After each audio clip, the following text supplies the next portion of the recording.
Thank you all for joining us today. All right, we're going to get started. So today we have one of the supplemental trainings for the M-TAC through the M-TAC Center for the Medi-Cal Mobile Crisis Services benefit. This is the suicide prevention training for mobile crisis teams. And we have Dr. Dempsey and Dr. Warrior here today to present and provide their knowledge and expertise. My name is Danielle Ragib, and I'm from the M-TAC TA Center. Many of you have probably seen my face or heard my voice many times. Today, I'm going to just be here to offer support and answer any questions you may have in the chat or through the Q&A box. Just a quick disclaimer, this presentation was prepared for the Medi-Cal Mobile Crisis Training and Technical Assistance Center, so M-TAC project, which is funded by the California Department of Healthcare Services and administered by the Center for Applied Research Solutions. All material appearing in this presentation, except that taken directly from copyrighted sources, is in the public domain and may be reproduced or copied without permission from DHCS or its authors. Citation of the source is appreciated. Please do not reproduce or distribute this presentation for a fee without specific written authorization from the M-TAC project. This training is being offered through the M-TAC Center, the project, so the TA Center, so the Medi-Cal Mobile Crisis Services Center.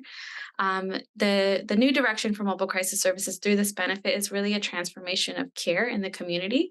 So really working towards resolving crises in the field and providing relief to the community and using the least restrictive means as possible. This is just from the BEN. Many of you are familiar with this, that the Mobile Crisis Service provides rapid response, individual assessment, and community-based stabilization to Medi-Cal members who are experiencing a behavioral health crisis. And again, it's designed to provide relief, as well as de-escalation and stabilization, and reduce the immediate risk of danger and harm. Mobile crisis services should be person-centered, trauma-informed, equity-driven, again, really focused on that brief intervention. So de-escalation and resolution focus, working from that least restrictive lens when we're talking about interventions, and culturally responsive, linguistically appropriate, and accessible. And these are our presenters today, Dr. Kristin Dempsey and Dr. Anitra Warrior. I'm going to go ahead and hand it over to them so they can do some quick introductions, and then they will take it away. Everyone, thank you for being here. Some of you may have seen me before in other trainings I've done. And I am excited to be here and looking forward to presenting with Dr. Warrior. Suicide prevention and intervention are topics close to my heart. I am a psychotherapist, counselor, educator, a trainer, and an author. And I have this particular interest around co-occurring mental health and substance use conditions, and work a lot in the space of teaching and coaching folks on motivational interviewing, trauma-informed care, suicide prevention, intervention, among others. Thank you. Good afternoon, everyone. It's good to be here with you in this space. My name is Dr. Anitra Warrior, and I'm from the Ponca tribe of Oklahoma, but I'm actually coming to you from Lincoln, Nebraska.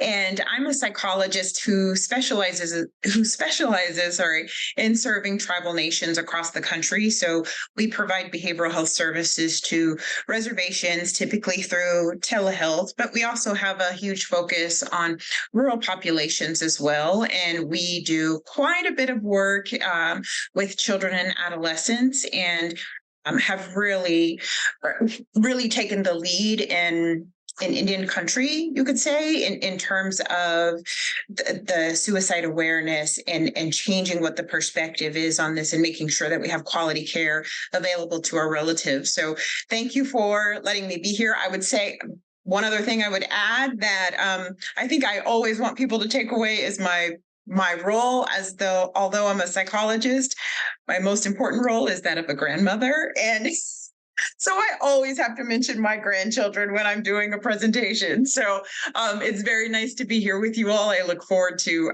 sharing and learning throughout this process. Great. Thank you so much, Dr. Warrior. Wonderful introduction. Delighted to be working with you. And I think we've already been doing this. So if you haven't been doing this already, please go ahead and add to the chat box your name and your role and your organization. And I've been trying to find little pieces in here of things that folks would like to learn today. Really appreciate you all being here today. This is an extremely important topic. So thank you. Mhm. Now we'll move on to the next little piece here while you're putting your information in the chat. Okay, so we have a packed agenda. I know we have about an hour and a half to go over everything, and we want to make sure that we allow for time for questions and discussion, and again, learning from one another, tapping into that collective wisdom to support one another. But through our agenda, we have these areas that we'll cover. So we'll be looking at suicide data and warning signs. We'll be talking about suicide and how to talk about suicide, how to ask about suicide. We'll also be exploring our own personal values and attitudes and how that can impact the way in which we work with individuals. And then Dr. Dempsey will be taking the lead on motivational interviewing, and we'll close with talking about some provider self-care, which I'm very thankful that that's becoming more of a priority as we're providing trainings, is the provider self-care. Oops, sorry. That was my fault. Okay, so we have quite a bit that we're wanting you to take away from today's presentation. So with our learning objectives, we want you to be able to describe warning signs of suicide and risk factors that contribute to increasing the likelihood of death by suicide. We want you to be able to recognize as well as refute common suicide myths so we can educate community members and individuals receiving care. We also want to be able to increase the comfort and competence in asking directly about suicide, and we'll practice that a bit.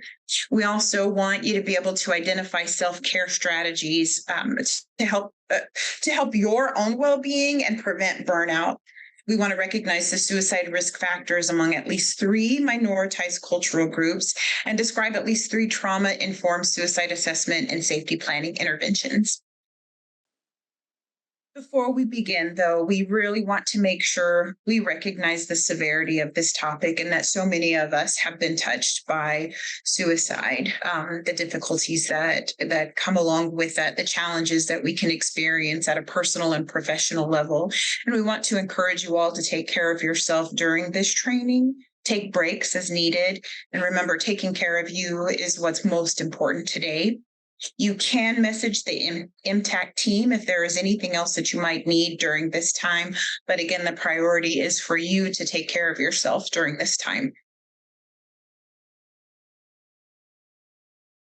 Great. Thank you, Dr. Warrior. I want to talk a little bit about just some of the data that we have around suicide, and we'll be getting into some of the warning signs. And let me just start kind of the transition from this last slide too, because I put that slide in. I always put that slide in because it's because of the intensity of the topic. And sometimes many times when I do this training and I have the slides formatted slightly differently, I often start with a huge, kind of sunshiny type bright, photograph at the beginning of the training. And I often start there with this idea that, I come to this work that even though this is like really intense topics, and it often brings up a lot for many of us for a whole number of reasons, because almost everyone's been touched in some way by suicide, and it's a scary topic in many ways. That I have these visions of hopefulness because of right now we have like 121 people in the room, and that you're all here to learn how to intervene. And to me, that's like truly inspiring. Like that's the great sunshine and all of this really difficult material. So even though we're talking about some pretty heavy stuff, and we'll be getting into this data, please do take advantage of resources you have for support if you like, if that's helpful, and also maybe you share or can come to this place as well, just thinking about yourself as being an important player in helping to prevent suicide. So we're really feeling very optimistic about you all being here. And I will start by looking at this slide. This is like quick facts, 2022 provisional data. Well, it's 2023. And I have this like little asterisk here, and it has provisional data, and says, overall, the number of deaths by suicide increased 2.6% from 2021 to 2022, but decreased among American Indian and Alaska Native people and youth. So that's a little piece that maybe Dr. Ward can speak to if it seems does seem really important. But everywhere else, if you look at these slides, like you really see among just overall in the community, um, male and female identified, and again, it just has a binary gender there. So unfortunately, it doesn't have other ways of gender expression. They're just looking at binary gender. Look amongst most ethnic groups, there's been a rise, and you'll notice in adulthood and middle age is actually probably a very difficult time. Although clearly we're always concerned about people who are young and very old, and we talk about that a fair amount in suicide prevention work because there are specific needs based on people's ages and what developmentally people are going through. The different stressors that might be contributing to suicide. And this idea of like, oh, why provisional, like old data? Like, what does it feel? Like we're behind a couple of years. And I'm wondering for the chat box, if any of you have any ideas, like, why is it a couple of years, why does it take a couple of years to get the data? What kinds of things do you think might be happening there? Just as you're looking through this and maybe wondering, it can take easily 18 months, 2 years to get data on suicide or to get some idea of suicide data. And as you're thinking of that and adding that to the chat box, which I hope folks are doing, there's also wondering too about why is it going up for most communities, and part of that is we're thinking certainly people are increasingly under stress. There's a lot of loss. There's been a lot of loss, pandemic, post-pandemic, and there's also a lot of access to means in our communities. So as folks have increased access to even very lethal means such as guns and such, we're seeing really high rates in those communities.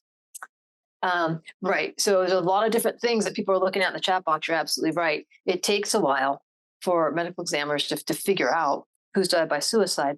And part of that has to do, or maybe a lot of it has to do, with certainly stigma around suicide, maybe a family members or community's reluctance to clearly identify it. That might be what they think's going on. If someone doesn't leave a note, it's it's plausible that maybe it's an accident. Sometimes we can't always tell. There's also a lot of behavior sometimes that we consider maybe like sub-intentional kind of suicide behavior.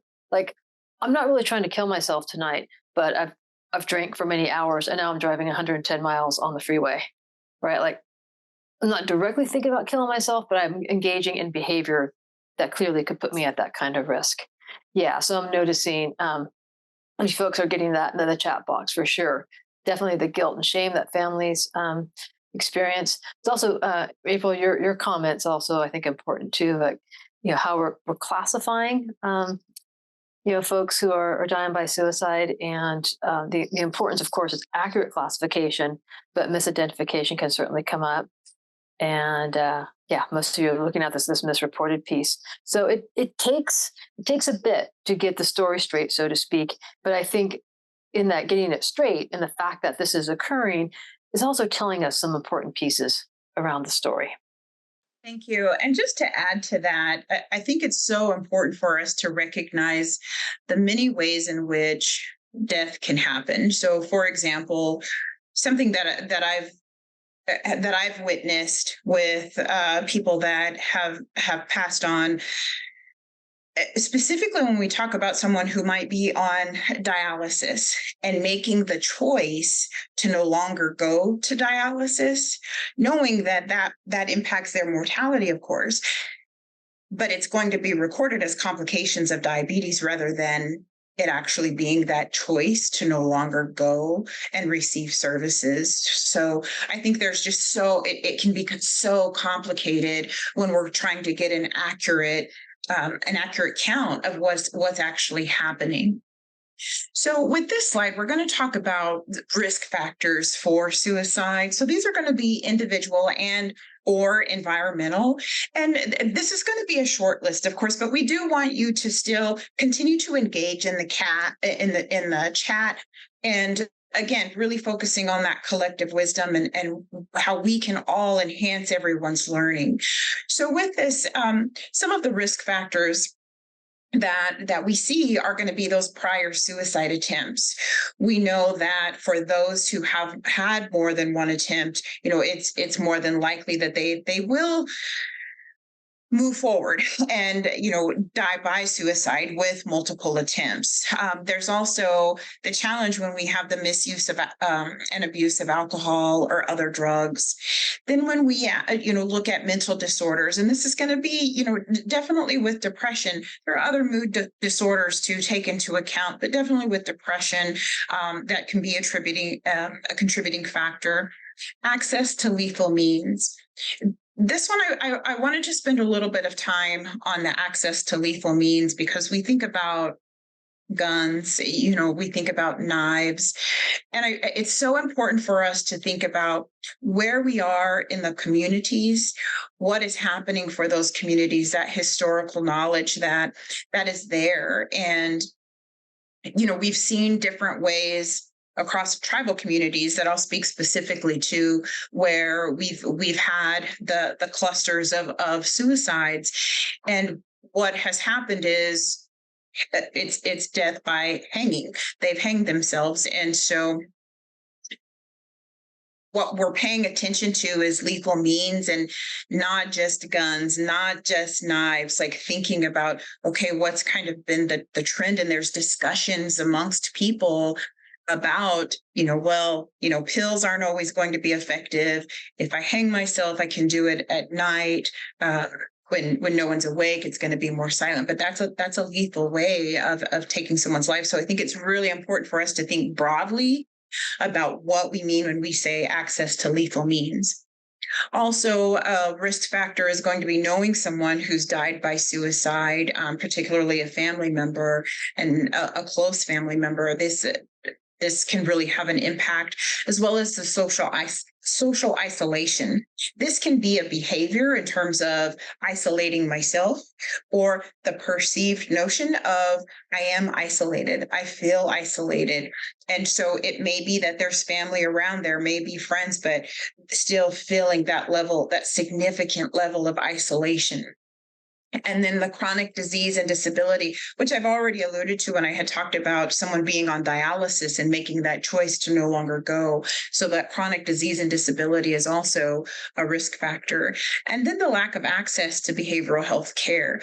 This is really important for us to take note of, especially as we think about our rural and frontier communities across the country. We know that we have a shortage of providers, and the demand is very, very high right now for support. And so access to care can be a significant challenge. And when we talk about rural communities, including reservations, accessibility is a challenge. Availability of the provider is also a challenge. When we do have providers, sometimes it's jam-packed. There may be a long waiting list. And then also acceptability of the service itself and what stigmas associated with that. So those are, a few of the things that we need to take into account as we're thinking about these risk factors.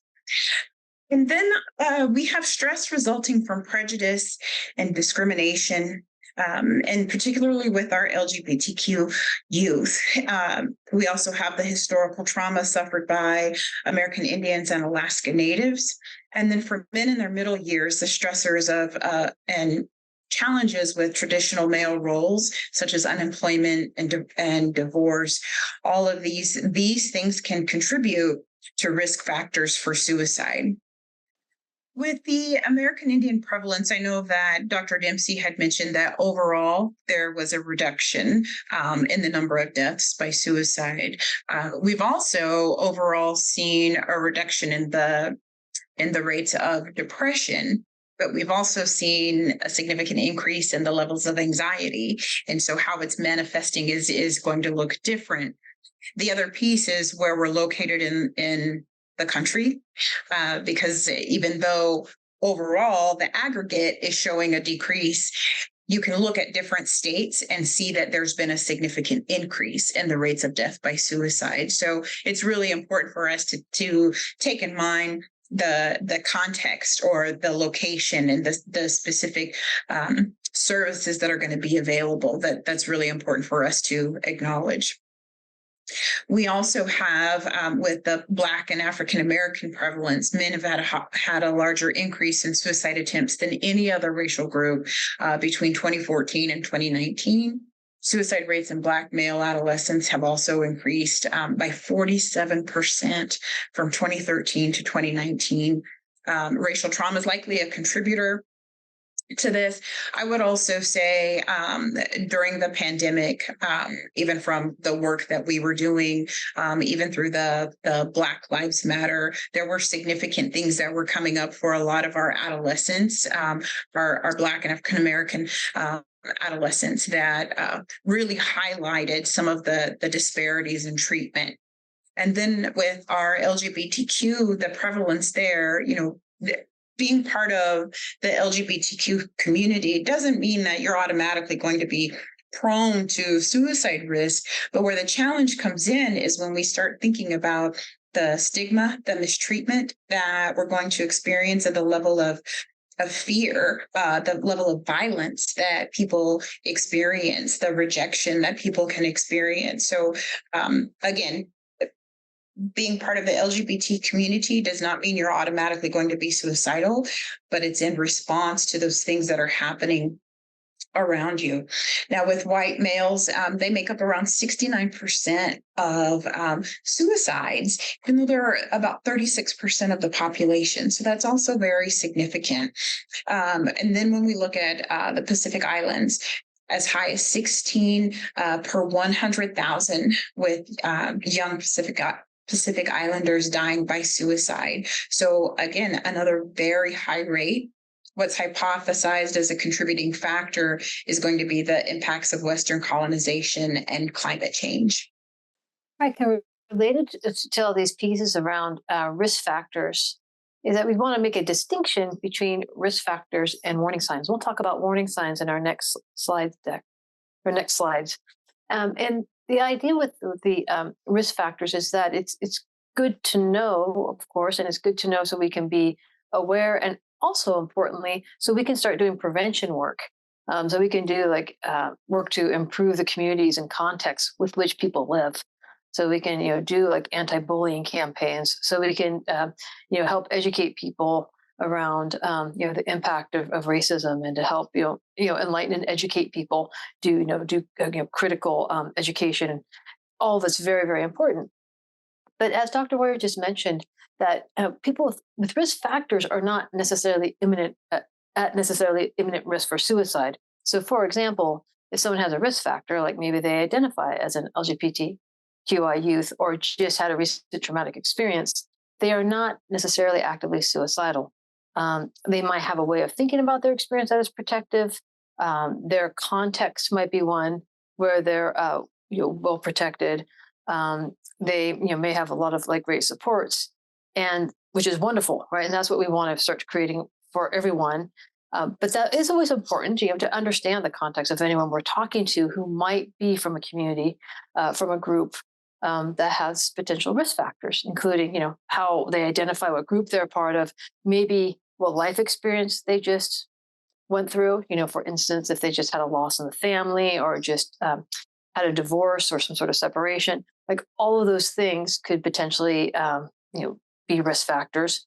And, certain behaviors or things we want to check into as well, right? If someone is cutting themselves, or if there's really heavy substance use or other things that we get concerned about, we definitely want to be exploring those.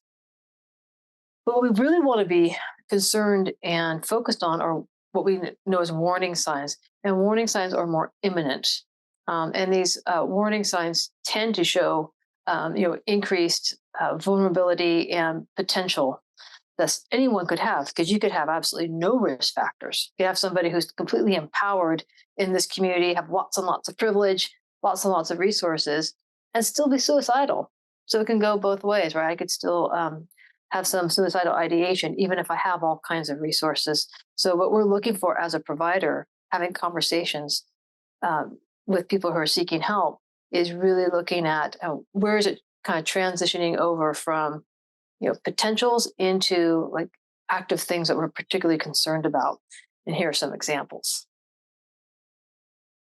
Thank you, Dr. Dempsey. And what we want to know when we're looking at immediate risk and serious risk, when we're talking about immediate risk, this means we need to have intervention.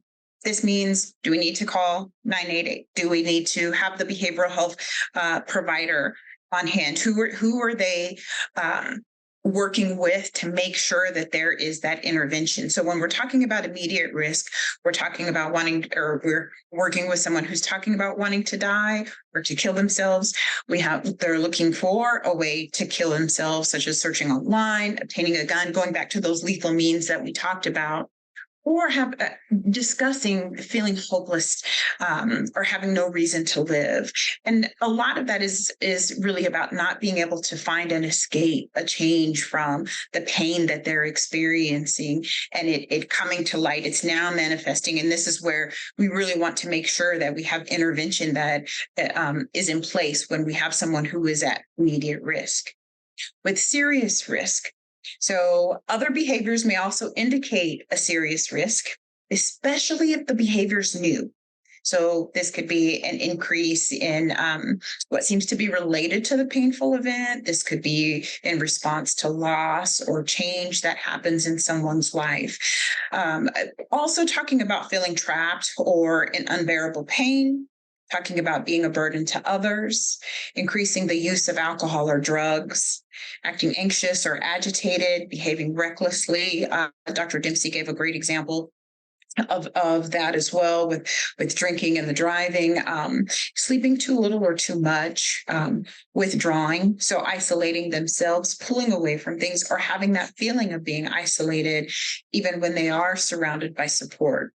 Showing rage or talking about seeking revenge. These can all be serious risk factors for us to take in mind.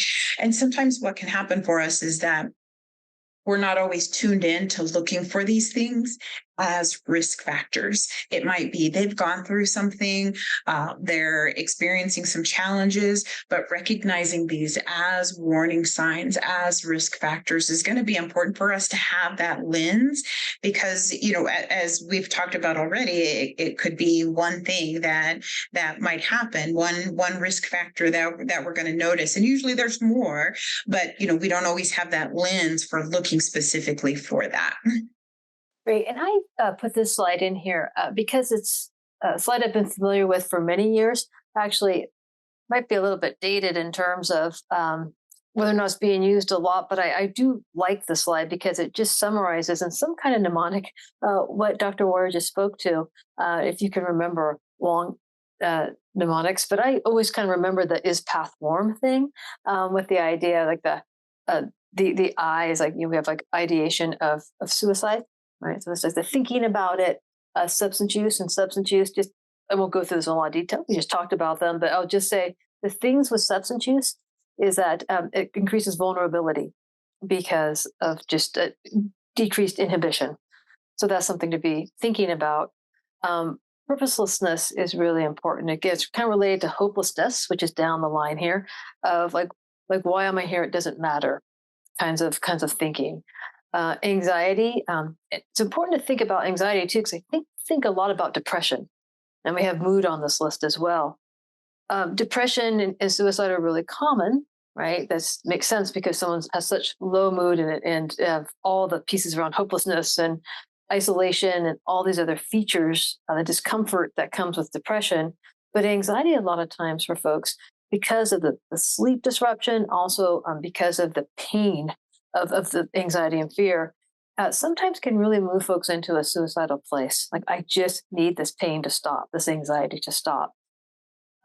Trapped is a piece where someone can have a lot of discomfort, but if they're feeling some sense of hope, or there might be some movement, they can make it through. But when people feel really trapped, that can be a place of real concern because they feel no way out. Hopelessness, this idea of like, why try? And you can see how that's kind of connected to the trapped. Behaviorally, if we see folks withdrawing, especially if they've been connected to folks before, we want to be concerned about that.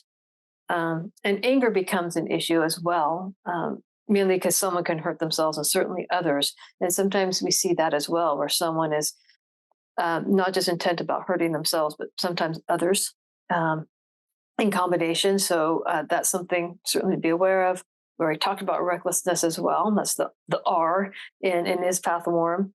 And the mood, and specifically, we talk about changes in mood. So it's one thing to be depressed, but if we start to notice like sudden shifts in mood, or even sudden shifts from low to higher levels of mood, like depression to mania, again, that there's just this sense of even more maybe disinhibition or dysregulation that could make an impulsive decision more likely. So again, this is just like a little summary of some of these things that we're concerned about and that we want to explore. Right? Doesn't mean anyone's necessarily totally imminent, but these are really concerning, and we want to be able to start having a conversation. Right. So I'm going to move to the next slide here as we get into talking about suicide. And I'm noticing the comments in the chat box here about just like reluctance, and certainly reluctance to reach out to communities that might not understand me, right? Which is why it's so important to have, culturally based outreach and treatment services. Absolutely, to be sure, because there's a sense of, being understood. And part of why we're doing this training as well is because you, as for the M-TAC team, you're the solution in many ways. And I often talk about this in my suicide intervention work, and why I'm so positive about the work that I do here is that for many people who are having suicidal ideation, so ideations like thoughts about suicide, if we can get to folks early, and often we do, because there are these warning signs, like there's these little, I think of them almost like flags, like being thrown in soccer. Like there's things that people are kind of throwing out there that we can start to notice. And that if we're able to notice them and have conversations, like that is the best medicine, right? There's all kinds of like, high tech, kind of medicines or interventions we could think about, but your genuine human self as someone on the M-TAC team, like that's it.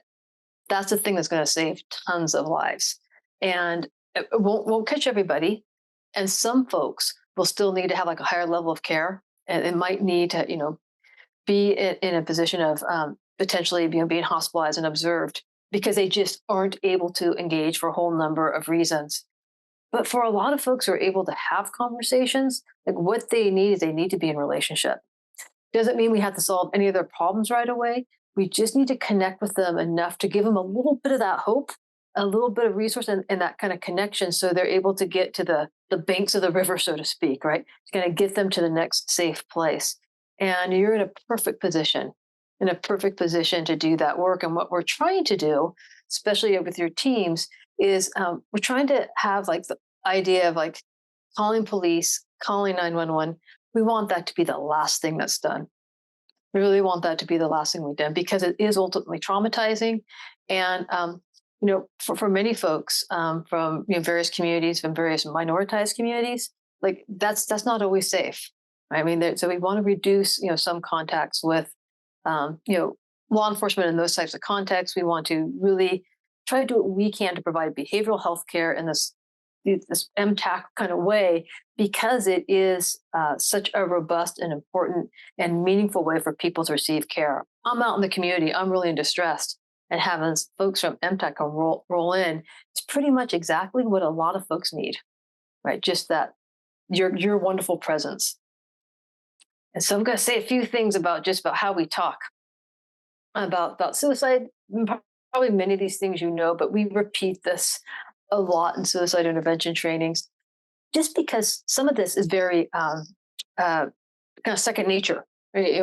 We've grown up with like media and conversations and such, with certain ways that we talk about suicide, and that we're really trying to shift some of the language to make it less stigmatizing, and to make people more comfortable talking about it, because we want people to feel comfortable. Not like anyone's totally comfortable, but we want people to feel more comfortable around engaging, and less shame. So the words we use matter, and we're trying to break down these negative stereotypes and giving people more hope. And so we don't use the term commit suicide. You'll notice, hopefully I haven't used it today, but it's so commonly used. It takes a while to break that habit for many of us. And so suicide is not a crime, right? It's not a sin. So the idea of like, that's what we think about when we think about committing. I mean, I know in some places, sadly in the world, it's still still both, or in some ways that people hold suicide, it could still be some sort of sin or um, crime. But in our larger culture here, we're trying to intervene with folks. We want to use different language. So we're thinking about ideas around, thinking about suicide, ideas like dying of suicide. Sometimes people will use a term like completing suicide. Don't also use the term successful suicide, because there's nothing really successful about killing oneself, right? So there's that part. So we're trying to be thoughtful and careful. And as someone who's, because also add, you can say attempt suicide for sure, or even say like die by suicide. I've heard like a newer term that some people are using called suicided, to suicide as a verb. I don't know how many of us are really using that term. I think that's kind of new to the language. Might be take a little while for that to pick up some steam. And then so again, this little paragraph at the bottom, kind of summarizing all that I just said. We want to be thinking about suicide not necessarily being successful or unsuccessful, completed suicide, died by suicide, or attempted suicide. So it does not sound like dying by suicide is a desired outcome.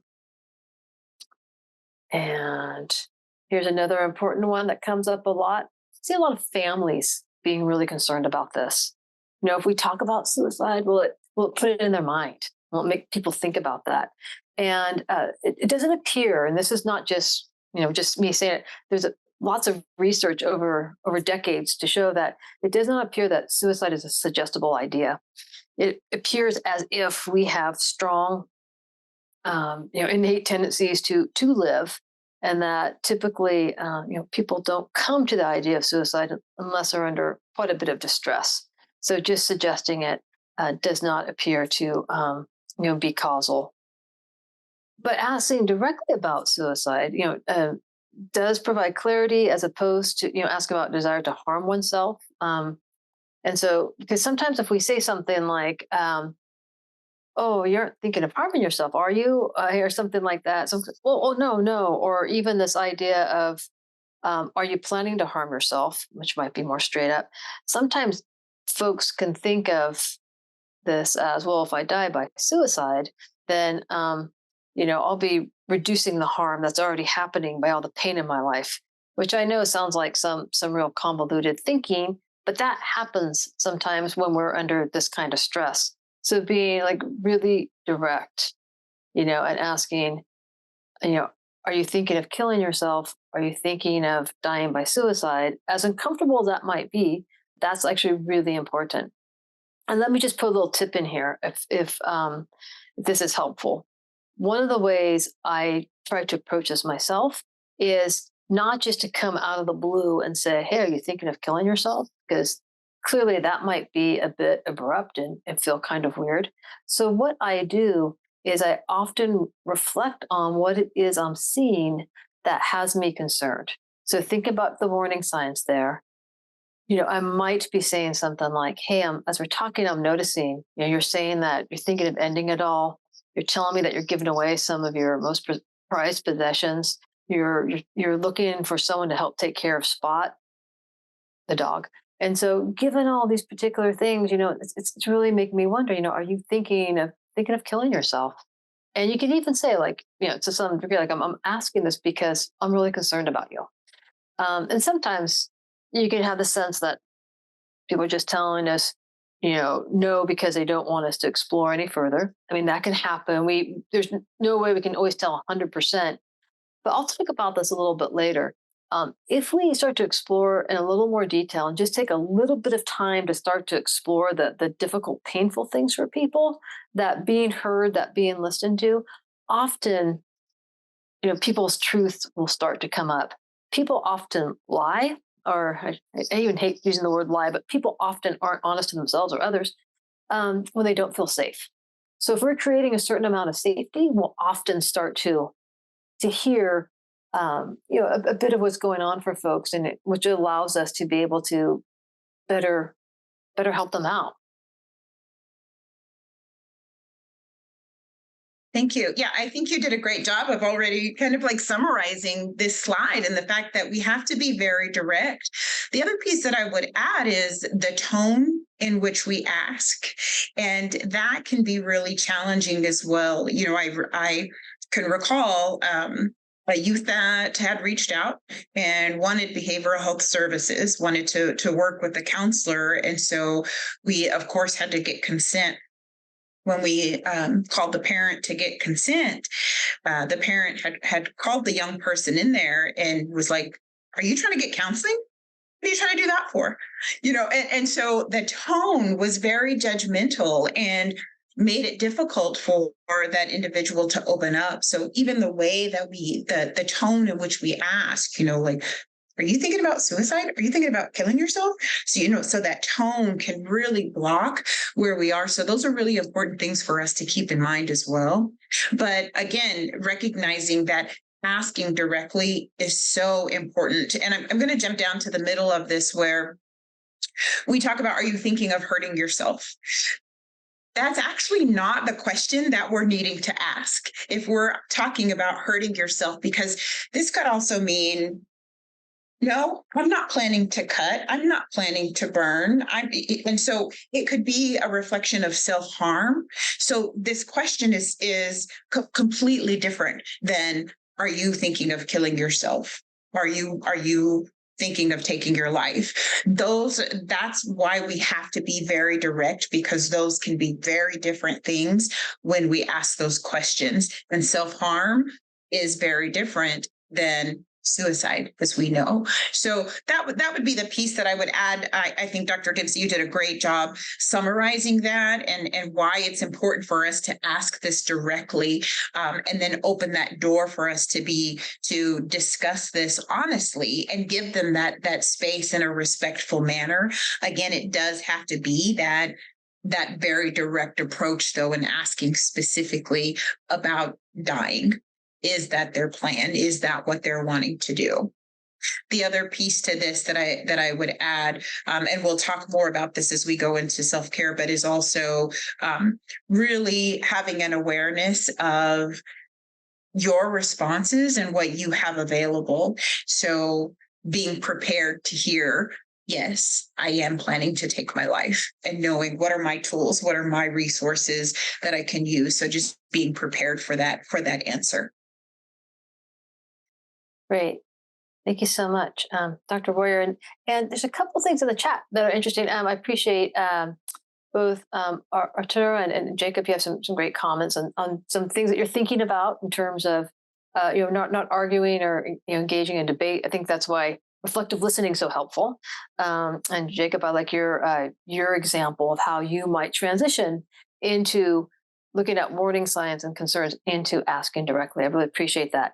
And Carrie, you have a question here too that I might just for a moment put off until toward the end when we have question and answer. It might be a great thing for us to think about in terms of going into a little more detail. I might need some assistance in answering that one. So, but it's a good question, and I want to be able to answer that. So I'm going to just move into this next piece around like most basic suicide intervention needs. The slide ends up somewhere in my trainings usually.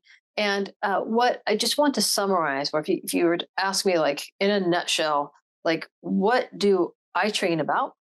And also what do most evidence-based practices? Like there's a bunch of different like suicide intervention trainings you could go to. There's like CAMS and there's ASSIST and there's QPRs.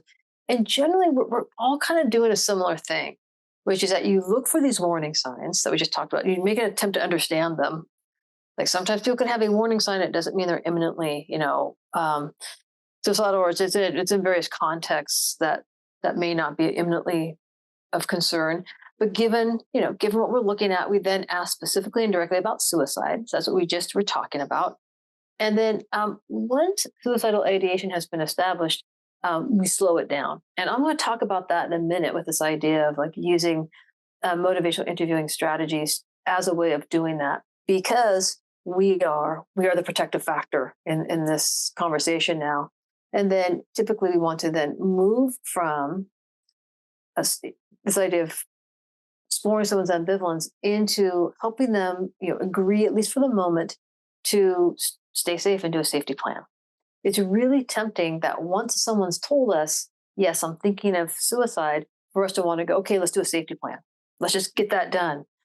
But for many people, it's like, I don't think you understood me. I just told you I want to die by suicide. Like, why are we doing a safety plan?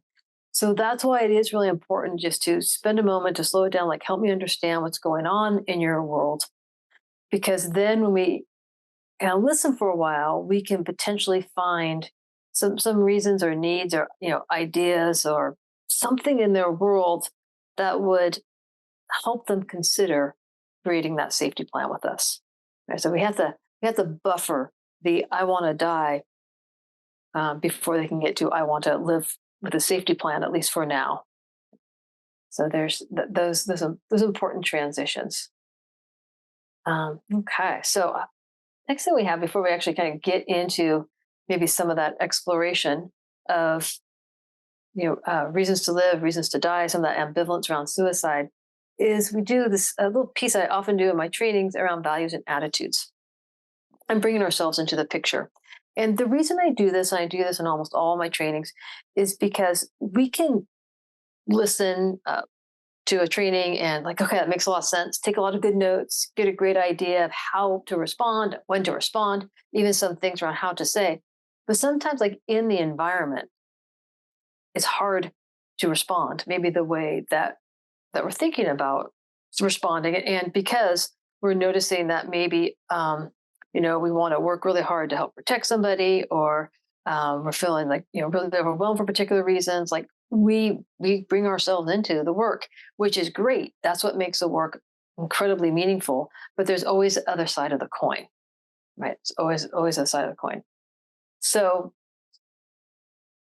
what we have you do then is thinking about these kind of next pieces for yourself. Is I have on the next couple of slides a number of values that we have and values that we bring to our work. And so as humans and providers, we're driven by these values and attitudes. And so what I'm going to have you do is think about one or three values and just pick one. That's perfectly fine. That are the most important to you. And I know this is hard because these are all great things. And the idea of this little exercise is we're going to be thinking about like what value is really important to you. And then we're going to have you add to the chat box like the value that you choose, and think about how it can both be helpful for you when working with someone who is suicidal, and how it can also be something that maybe you need to, I don't want to say be concerned about, but that it could potentially block you or create some sort of discomfort or distress. So I'll go back and show you these slides again so you can see them. But just as we go here into this exercise, I wanted to show you this example. So maybe I choose caring. Caring is my value. And I'm likely to want to reach out to someone who's needing emotional care, experiencing pain. But I might also be likely to feel hurt myself when I work with someone who rebuffs my approach or I struggle with not being able to care for everyone. So that's both sides of the coin. The great thing about being caring and maybe the part of caring that's really challenging. So I'm going to give you a moment to add your own value and the plus and minus of that value to the chat box. So I'm going to go over these slides again slowly so you can just look at them, pick one or more, and add them to the chat. Thank you. Those are really important values that everyone has contributed, and I think it's important for us to think about those values as Dr. Dempsey has described them in terms of how they support our work, and also how they can hinder us in ways in terms of our own well-being, and keeping those values so powerful in the forefront that our own self-care, that our own well-being can be at risk in that. So I think that's really important for us to keep in mind. What we can take away from all of this is that, we all have values and attitudes about ourselves, our work, and suicide. and so many other things. And they can, as I mentioned, they can help and they can hinder the work that we do. So it's important for us to be aware of those values. We're continuously growing, we're continuously learning when we allow ourselves to, and having that awareness of our values can be a very strong skill for us to have that awareness and know when this is impacting me, and what we can do when we're working with individuals in crisis. The relevance for today. So consider what you're learning regarding skills and knowledge, and how does attitude impact your ability to be able to use those skills.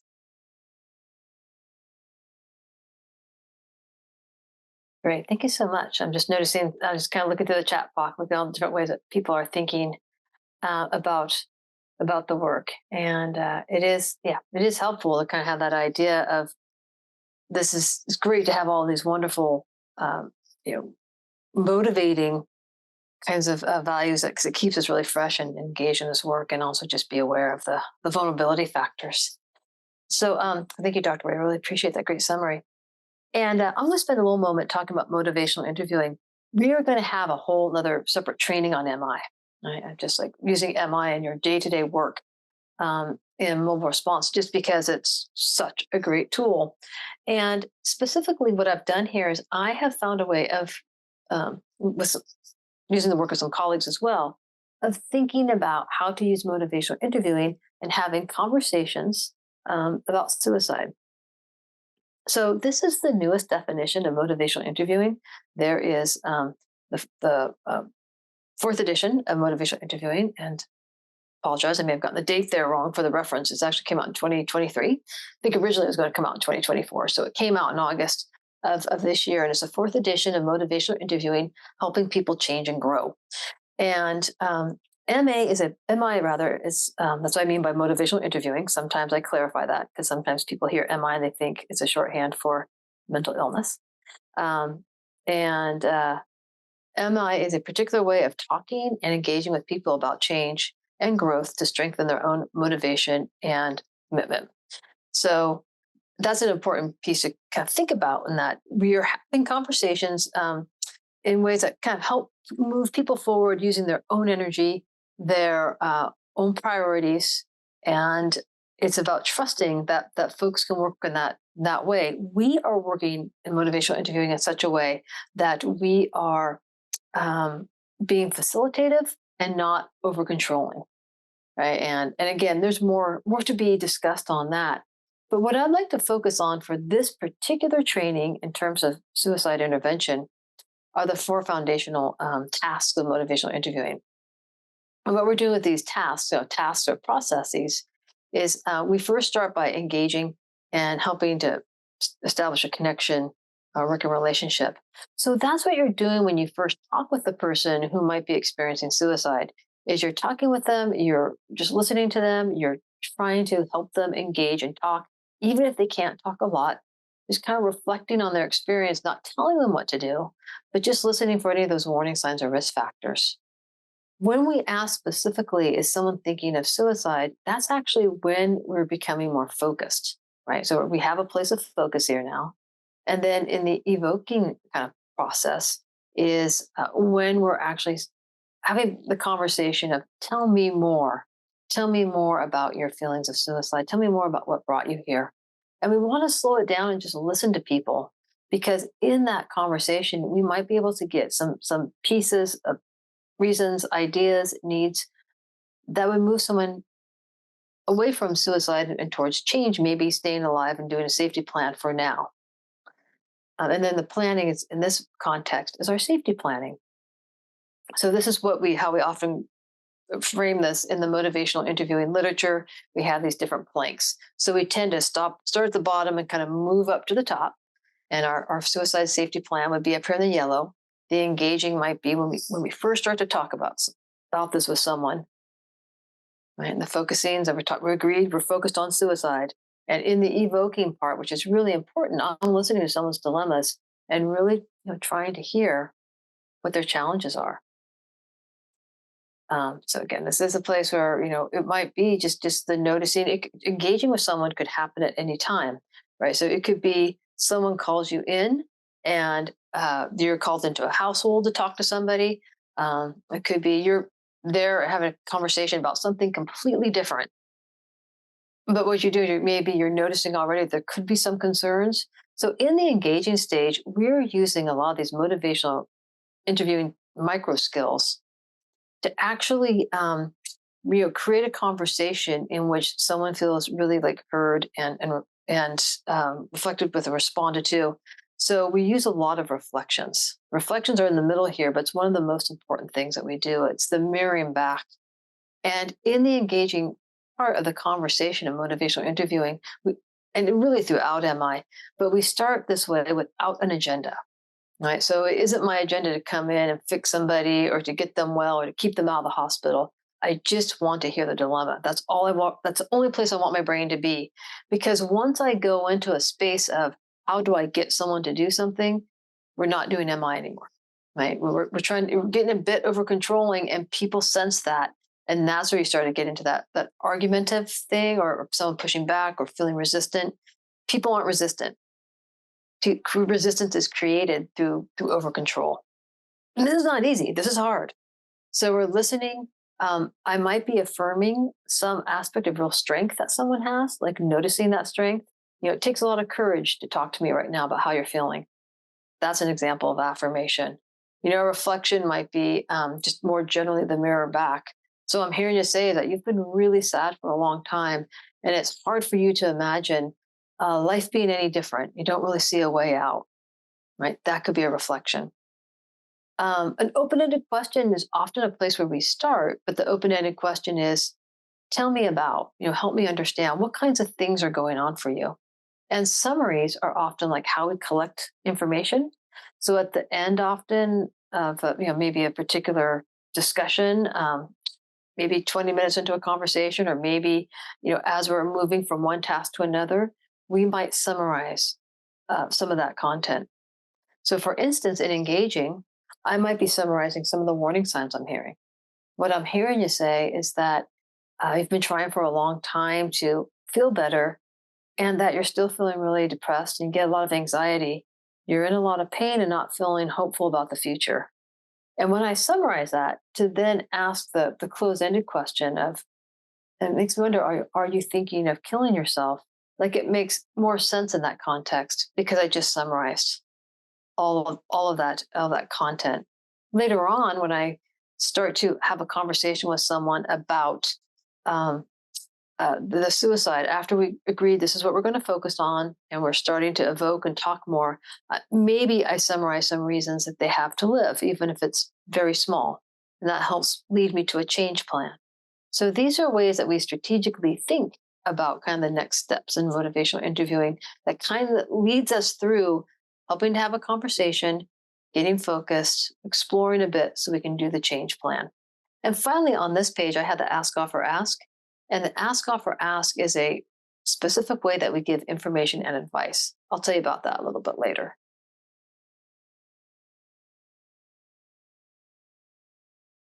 Okay, so back to the warning signs and engagement. So although one person might have a single warning sign, there are typically several. And remember, we talked about that, how we don't always have that lens on to where we're looking specifically for those signs. And that's going to be normal. That's not going to be the first thing that we jump to. So when we talk with people, we can hear them say, I had no idea there weren't any signs, and they may not have noticed them, and maybe it was one, but we don't always have that lens on to notice that those things are going to be happening. Listening carefully and hearing someone brings them into a relationship with someone else. There's so much power behind the presence of relationship.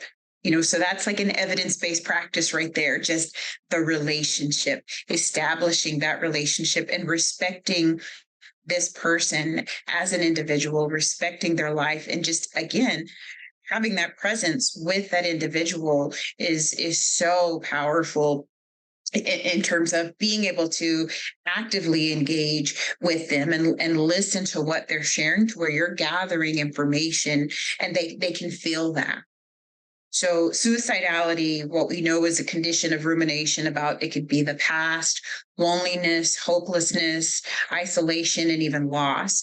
But it is really about the thought process, the thought pattern, the thought of hopelessness that these things won't change, or this will always be where I am, or I'm a burden. There can be so many things where it's that rumination. So it's really about that thought process.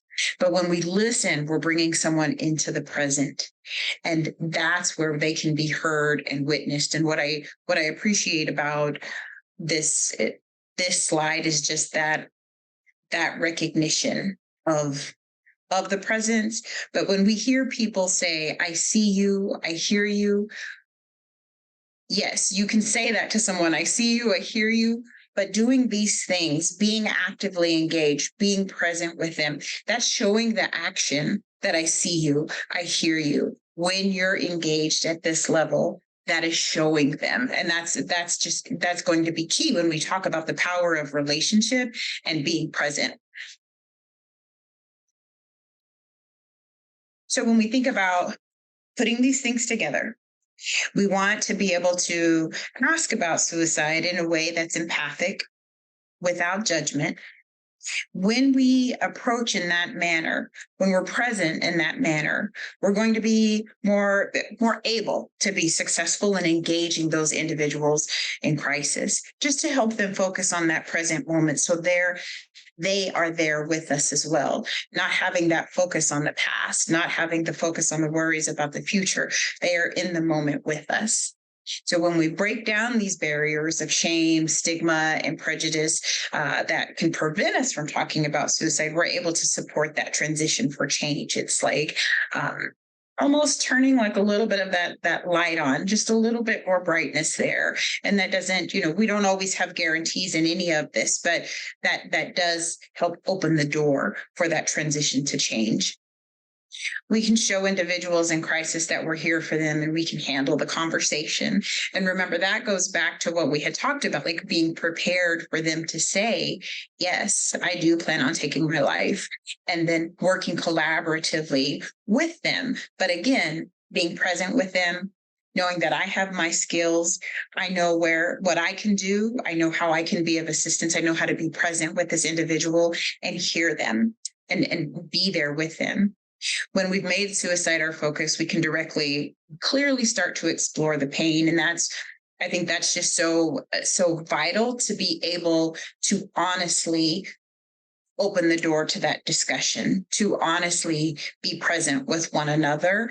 And it's not that we're having to say things to be protective, or they're not having to say things to be protective of us either, or for them to have to worry about what our judgment might be. So being able to open that door, going through all of these things, recognizing all of this, putting it all together, and making suicide the focus when that's the case is just vital when it comes to that, essentially like that radical honesty. Great. And again, with the MI kind of diagram, then, so as we said before, and I won't repeat this, I'm aware of time, is that once we have this engagement, we have these conversations, we're really using ourselves, then this idea of focusing by asking specifically and directly, are you thinking about suicide? And I just put it in the chat box. I give you another example of this. So, and I've been talking about, we summarize what we've been seeing, and that we might then end that summary with a key question that makes sense. So my example here is, Jessica, we've been talking a while about many things that have been so painful for you. You finished filing for a divorce last year, and it's been stressful caring for and teaching the kids at home by yourself. You spoke to responsibility being unbearable for you many days, and you feel like ending it all.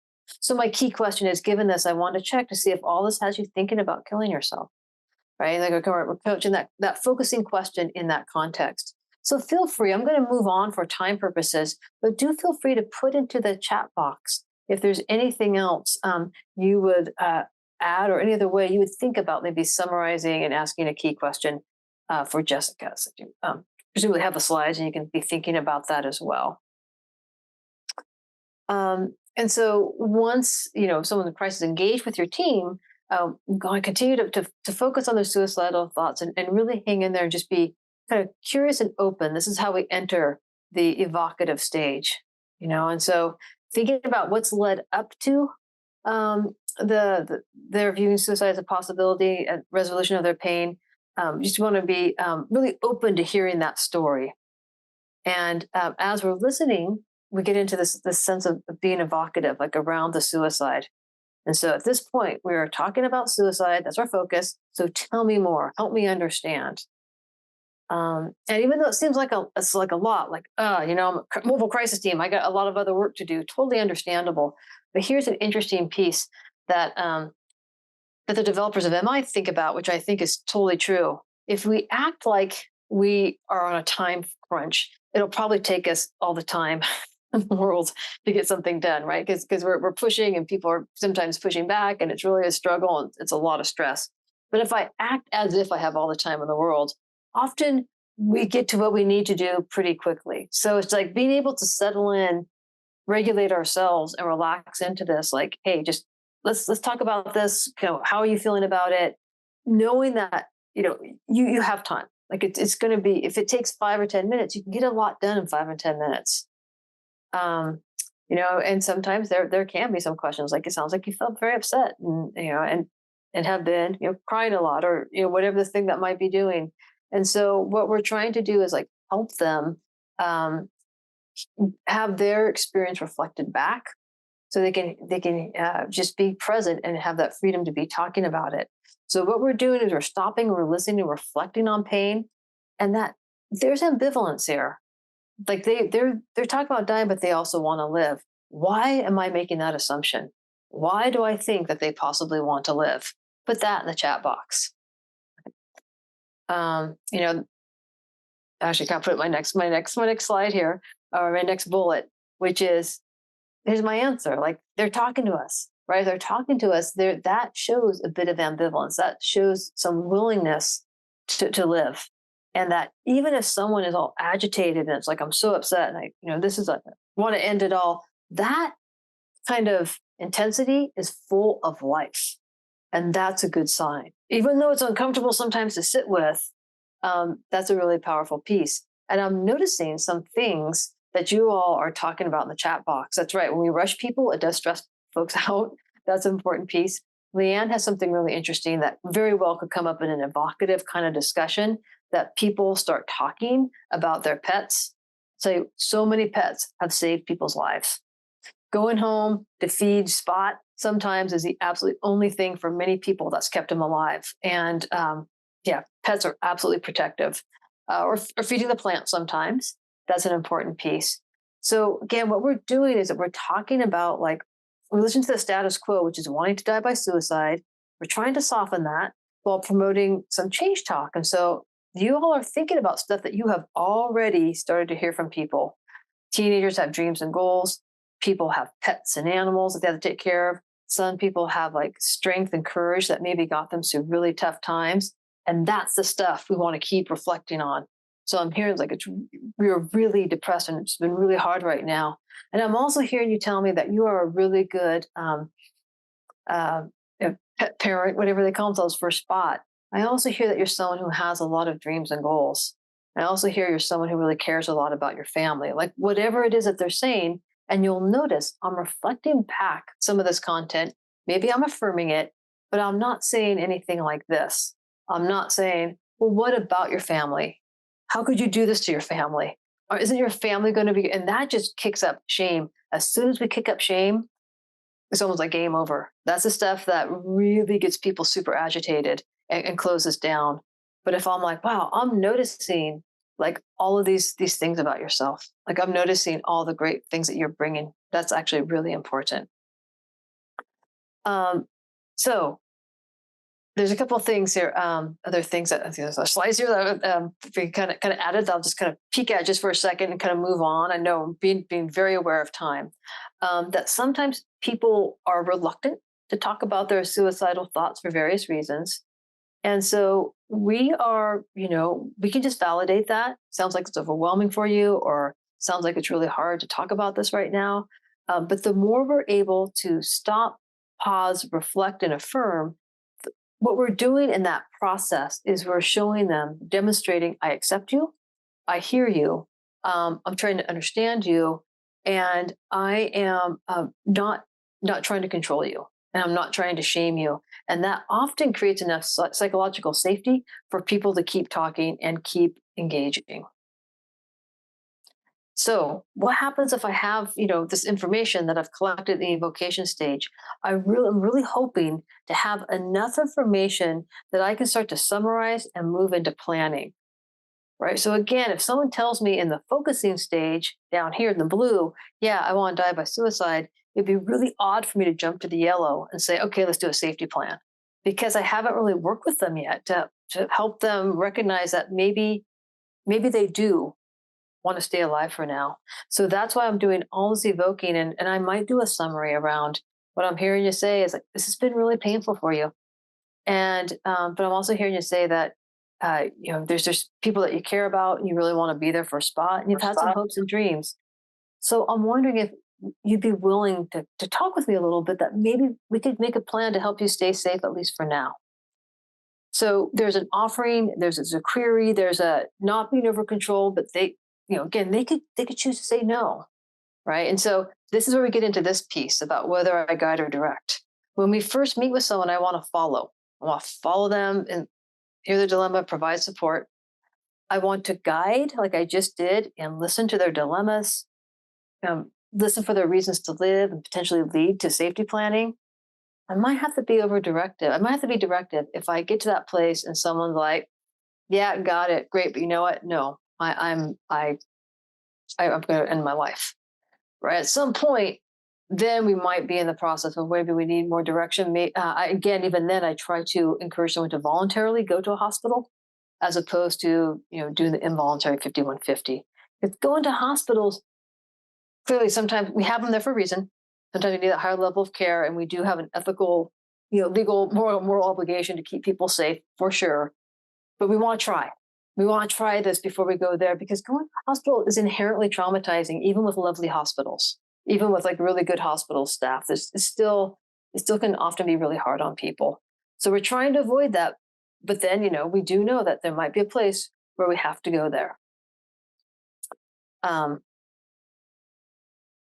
So actually just kind of put this as a summary here of what I just said, with this idea of like following, again, I'm listening, guiding, collaborative safety planning, we're able to, and then I direct if it becomes really clear they cannot do safety planning and more assessment and treatment might be needed. Okay, thank you. I wanted to go back to the point about the hospital, and I think when we take into consideration what's available for hospitals, when we talk about what's been harmful for marginalized populations, sometimes we have people that are coming in that are already like have that block up because I cannot go to a hospital. I will not go to a hospital. That's what you're going to try to do. Then Child and Family Services are going to get involved, and so there's just so much more that even when we go to them, that they have to contend with. The other piece that I wanted to talk about really quickly was, although we didn't have a slide specifically on this, but with shame, people can come in carrying that. We can go to individuals and talk with them, and that shame is going to already be there. This can be coming from cultural beliefs, and there are going to be so many different cultural beliefs about suicide, about taking one's life, and what this means for their spirit after they've passed on, what this means for their family being able to move on. So the way that we ask questions can, again, elicit that shame, make it seem like we're shaming them. But it's also important for us to recognize the shame that they may be bringing based on their cultural beliefs. So just wanted to kind of make sure to highlight that piece as well. But then as we move forward and we start talking about the safety planning, we definitely want to make sure it's a collaborative approach. And I've seen collaborative come up in the chat a few times, and I'd have to give Dr. Dempsey a shout out because she is doing such a phenomenal job keeping up with the chat and sharing what people are reporting in there. So thank you very much for being able to manage all of that. But the collaborative approach, like that is one huge, powerful word that is so important. I saw, collaborative conversation. Yes, absolutely. And this is going to be giving them their voice too. They have a say. So collaborative is so key in this.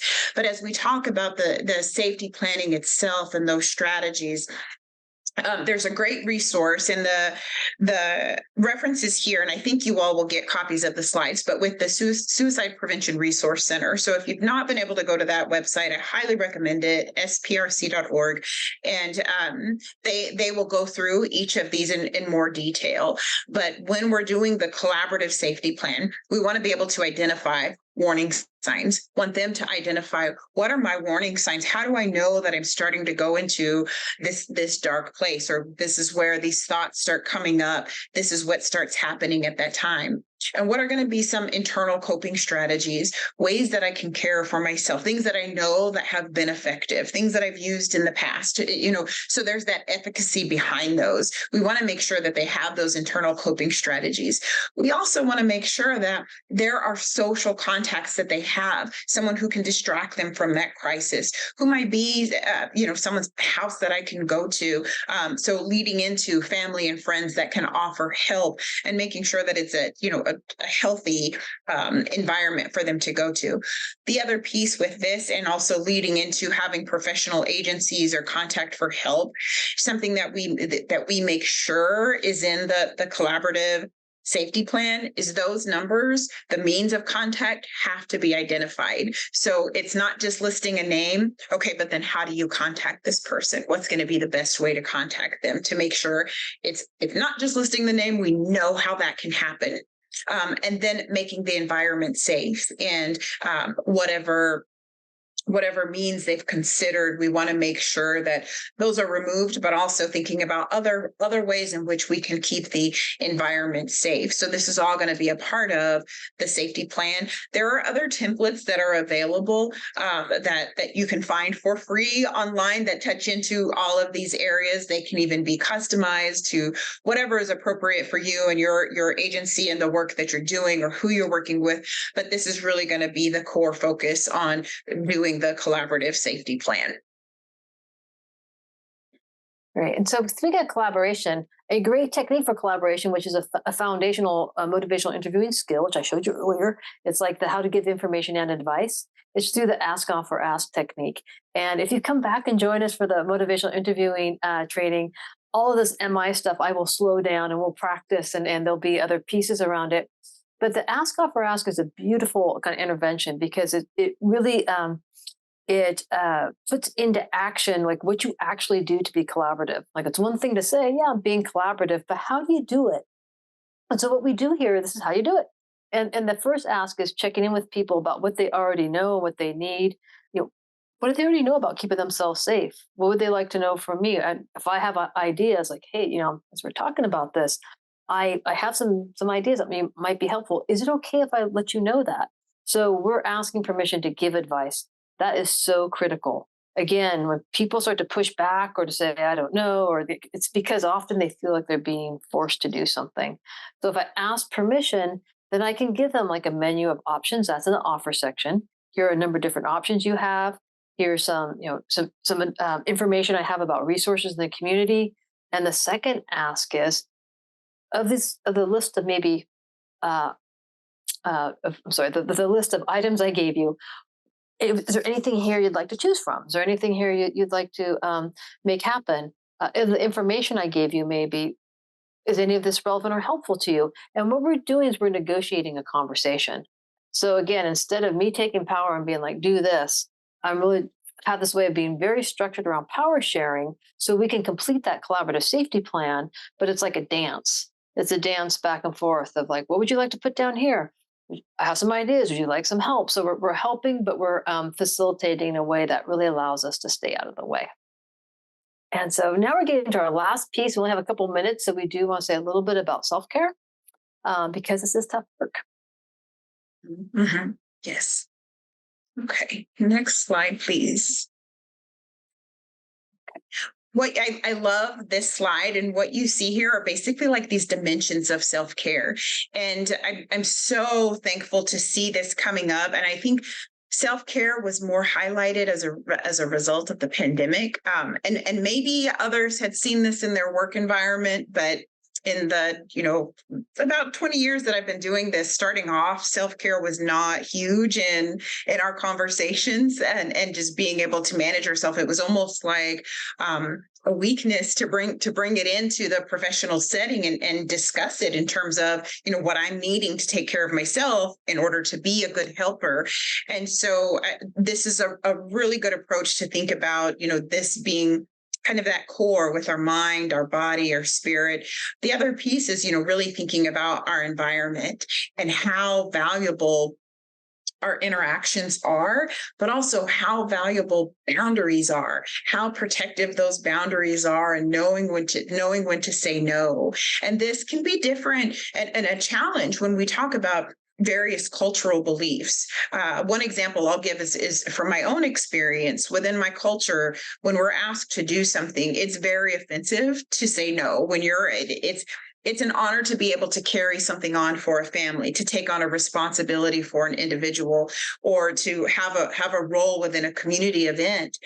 And saying no is really not okay. And that was a value that I took into the workplace. That was a value that I took in as a therapist, and that didn't work. My cultural values didn't fit in what this westernized view of work was, and that created, some significant challenges for me in terms of being spread too thin, not being able to be the best provider that I could be. So it's really important for us to keep in mind those cultural contexts as well. And again, really remembering what all goes into self-care. It's sleep, it's healthy eating, it's physical movement, it's going to the doctor, it's that preventive care. And of course, we can definitely add the splurging and doing those things that are fun, because we need that as well. But really recognizing the health benefits of that, and how we need to have those boundaries to care for ourselves, to be able to sustain ourselves, to be able to sustain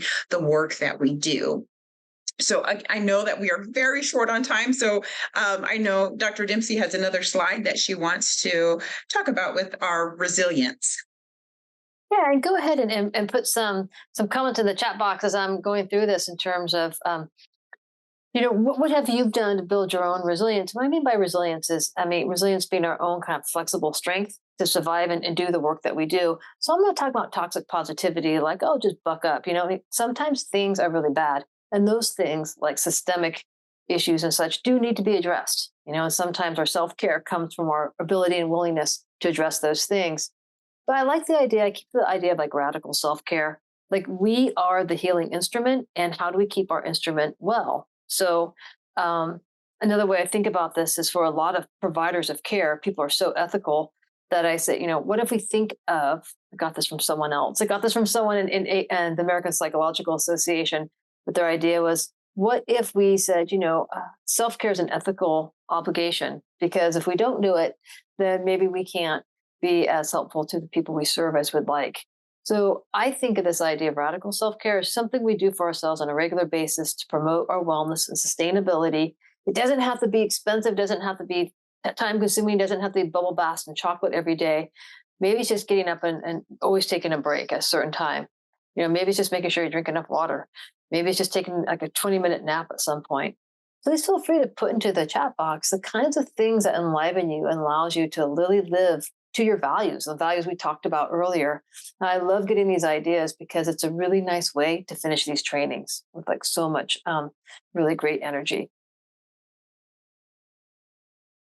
The other piece that we could add to this, as we're thinking about building our own resilience, is really recognizing how we're responding to different things that we've experienced in these crisis situations, and recognizing symptoms of secondary traumatic stress. So being able to build our own resilience, that's also going to be us recognizing the symptoms that tell us we're out of balance right now. something's happening. I just went through, supported this individual through this crisis. I noticed I've been having difficulty sleeping since then, or I noticed I've been a bit more irritable. Things have felt different for me, and really recognizing that secondary traumatic stress as a part of the work that we do. So it is hard work. It is rewarding, but it is definitely challenging. And having that awareness of our well-being has to be key as we move forward in this. Next slide, please.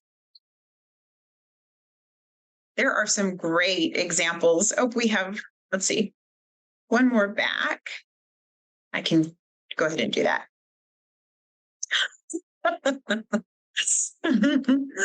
Okay, so in summary, I know we have a few minutes left. So what we know is that overall suicide rates are increasing in the US, especially among vulnerable and marginalized populations. We also know that our values can impact our ability to have effective conversations about suicide. So going back through and revisiting those values and the impact that can have also on our well-being, how that impacts our work and what we're able to do, what we're willing to do, how much we overdo at times. So really important to keep in mind those values and the impact that those have. Also, being able to ask about warning signs if you see that someone is in that imminent risk, and how you ask. Once we are able to focus on that suicide, then that suicidal ideation, then we're able to be present, and even before that, we want to be present, definitely, but opening that door to have that honesty about what's happening for them and being able to listen to their pain and being present for that. After carefully listening, we want to build that collaborative safety plan we talked about. And again, the key word there is it being collaborative. We want to make sure that it's collaborative, that it's appropriate. And then at what point do we need to consider that higher level of care, where it's going to be more of that directive approach in terms of what that individual is needing for their safety. And then again, working in suicide prevention is hard. It's rewarding and taxing work. We all require a well-defined self-care strategy to proactively safeguard our well-being and prevent harm to ourselves. So thank you all so much for your time with us today. I will turn it back over to Dr. Dempsey. All right. Well, I just have added at the back of this slide deck lots and lots of references. I put a lot of work into this over the years. So you've had an adaptive version of a suicide prevention workshop I do. It takes usually about 6 hours. So I appreciate the speed that we did this with. I think we hit on a lot of really important things, and I so appreciate everyone's conversations in the chat box. There's a lot of great questions, and Dr. Warrior, I appreciate all of your fantastic feedback and perspective. So thank you so much, and I hope to see you soon at another training. Thank you all. Thank you, Dr. Warrior, Dr. Dempsey. That was really great. And thank you all for sharing your wonderful self-care ideas in the chat, giving me lots of ideas for myself. So thank you for sharing.